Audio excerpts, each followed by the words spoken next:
Assalamualaikum warahmatullahi wabarakatuh. Nama saya Rini Payu Lestari, NPM 2103021033, kelas A, Prodi Perbankan Syariah, mata kuliah Sejarah Pemikiran Ekonomi Islam. Pengertian ekonomi Islam. Ekonomi Islam adalah sebuah sistem ilmu pengetahuan yang menyoroti masalah perekonomian. Sama seperti konsep ekonomi konvensional lainnya. Hanya dalam sistem ekonomi ini, nilai-nilai Islam menjadi landasan dan dasar dalam setiap aktivitasnya. Beberapa ahli mendefinisikan ekonomi Islam sebagai suatu ilmu yang mempelajari perilaku manusia dalam usaha untuk memenuhi kebutuhan dengan alat pemenuhan kebutuhan yang terbatas dalam kerangka syariah. Namun, definisi tersebut mengandung kelemahan karena menghasilkan konsep yang tidak kompatibel dan tidak universal.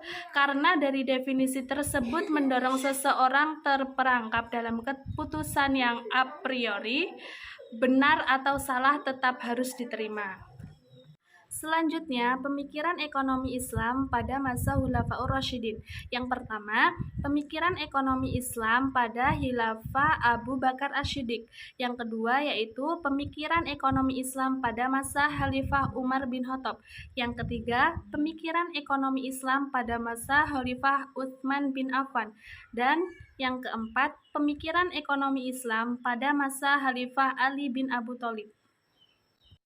Yang pertama, pemikiran ekonomi Islam masa Khalifah Abu Bakar Asy-Syiddiq.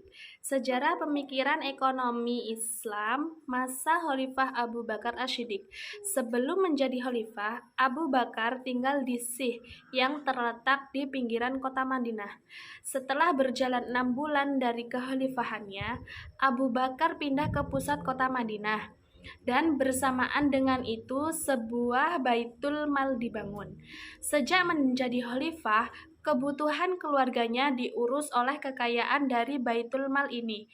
Abu Bakar diperbolehkan mengambil 2,5 atau 2/3 dirham setiap harinya dari Baitul Mal dengan beberapa waktu. Ternyata tunjangan tersebut kurang mencukupi sehingga ditetapkan 2.000 atau 2.500 dirham dan menurut keterangannya 6.000 dirham per tahun. Namun, di sisi lain, beberapa waktu menjelang wafatnya Abu Bakar, ia banyak menemui kesulitan dalam mengumpulkan pendapatan negara, sehingga ia menanyakan beberapa banyak upah atau gaji yang telah diterimanya.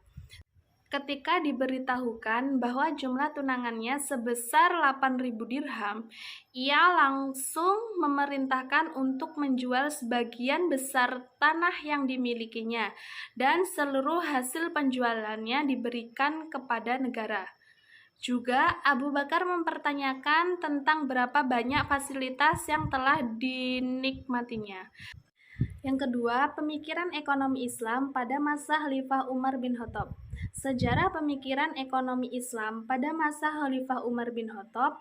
Umar bin Khattab radhiyallahu an 40 sebelum Masehi sampai 23 Hijriah merupakan khalifah kedua bagian kaum muslimin dengan menggantikan Abu Bakar Asy-Syiddiq. Ketika Abu Bakar meninggal, Umar bin Khattab dipilih menjadi khalifah Islam yang kedua. Setelah dilakukan sebagian khalifah, Umar berdoa, "Allahumma ya Allah, aku sungguh keras, maka lunakkanlah hatiku. Ya Allah, aku ini lemah, berikanlah aku kekuatan. Ya Allah, aku sungguh kikir, jadikanlah aku orang yang pemurah." Jadi, Umar itu memiliki sifat-sifat kejiwaan yang luhur, antara lain yaitu adil, bertanggung jawab, keras dan tegas dalam menyelesaikan berbagai masalah dan menghadapinya dengan tegar dan penuh keteguhan, baik masalah pribadi, negara dan agama, santun terhadap rakyat, dan sangat berwibawa.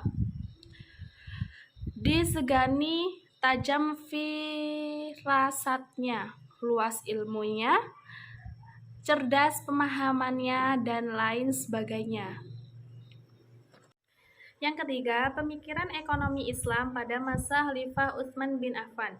Sejarah perekonomian Islam pada masa Khalifah Utsman bin Affan.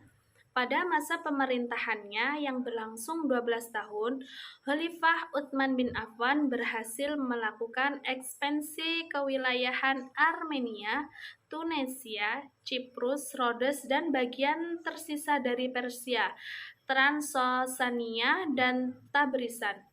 Ia juga berhasil menumpas pemberontakan di daerah Khorasan dan Iskandariah.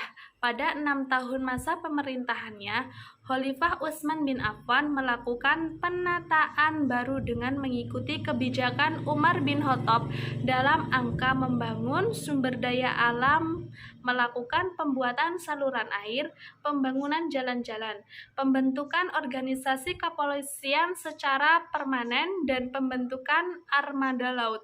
Dalam hal pengelolaan zakat, Khalifah Utsman bin Affan mendelegasikan keuangan, menaksir harta yang dizakati kepada pemiliknya masing-masing.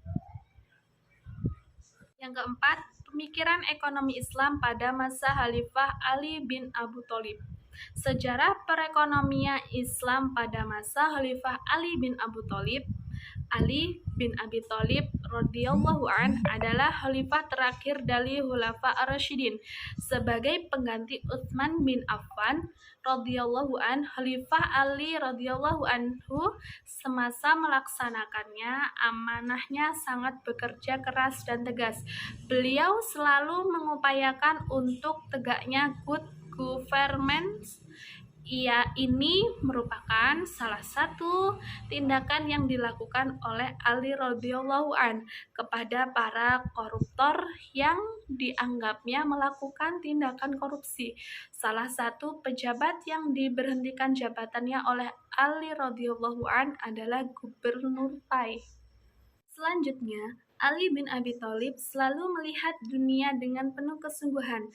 Beliau juga selalu mementingkan kepentingan orang lain terlebih dahulu daripada dirinya sendiri.